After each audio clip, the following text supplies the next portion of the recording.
Hey, so perhaps you're reading Initiation into Hermetics by Franz Bardon, and you're seeing the fantastic results that can be achieved by it, and you're not getting those results, and you're thinking, well, what could be blocking me? I wanted to go over a few key things, and I think these are fairly accurate. I don't think these are the only things going on, and this is by no means a video that is meant to be absolute and cover everything, but in my experience, there's some obvious things that pop out to me.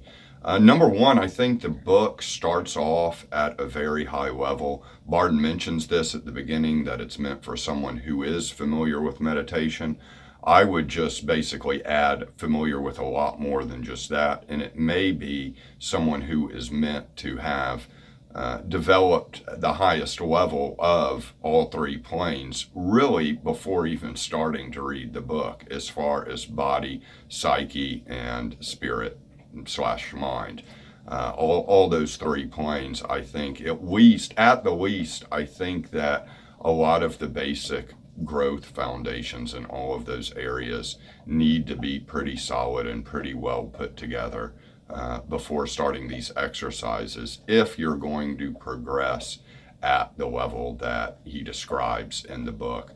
So I want to also emphasize psychological, but before I do, I want to mention that the reason that it may be mentioned so nonchalantly in the book, and that, well, this is just for somebody who's familiar with it, but anybody can do it 10 minutes a day. If you're working, just practice when you get home from work, no big deal. And eventually, you'll get there. And that is kind of an understatement, to say the least, in my experience. And the reason for that being there could be the fact that at 14 years old, an ascended master entered Bardon's body. You may have heard this theory, be familiar with this theory. If you haven't, there's a good episode on the Hermetic Hour with Poke Runyon where he goes over this idea that at age 14, an ascended master jumped into the young Bardon's body and he was different ever since. So if that's the case, and if it was a rare event where something bizarre and supernatural like that happened, then it would also follow that the ascended master was already at such a high level that writing these exercises down may be assuming more from the average person on the bottom who may just be struggling to get out of bed in the morning. So that's one way to look at it. That having said, I think that it's good that he shows the potential of the spiritual journey, the potential of human capacity, what is actually really possible in as far as capacities or supernatural abilities. And of course, a lot of mystics are going to say, well, that's not really the point.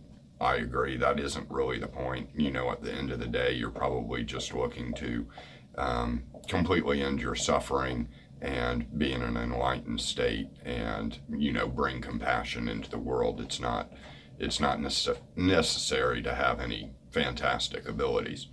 But I do think it's cool that he shows that, hey, that is all there. That's how powerful this stuff really is, because I think it can motivate people to really get into this stuff, which I think is absolutely wonderful. I think that humans need some sort of carrot at the end of the stick, and Bardon definitely shows that. Now, as far as the psychology aspect or the psyche aspect, I think that he does mention that with the soul mirror. I would just also add that maybe even before you get to the soul mirror, just getting to the point where you can really see all the different dimensions of light and dark in yourself and kind of know where they are and even feel where they are aligning in your body, just to get to that point. Some people need a lifetime of therapy, and some people, probably most people, never even get to the point where they're able to really do a kind of extremely self-aware, self-knowledgeable soul mirror. So I just want to emphasize that this does correspond with the astral plane in my experience. And anytime I've had psychological blocks, going back into childhood development, going into adolescence and adulthood, what some people may talk about mental formations, shame, all the stuff that can happen in human psychological development. The more work I do on that, interestingly enough, the more access I seem to have to the astral plane.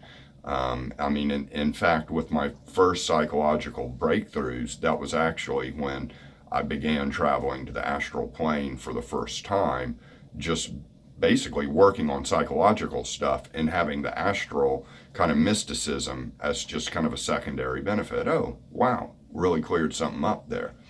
So wanted to throw in all those pieces, but to reiterate, with the body and the psyche and the spirit, I think that, work on all three of those. And this may be more like the dessert after the meal.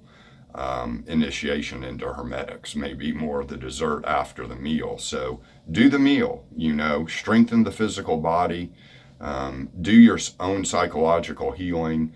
And with the spiritual mental side, I'd say work on surrendering to divine providence, non-duality, all the stuff that the major world religions, their mystical traditions talk about, essentially. And I'd say that's kind of the meat, to kind of build all this on. So hopefully that helped some people or gave some people some ideas. And subscribe to my channel, and I'll see you next time.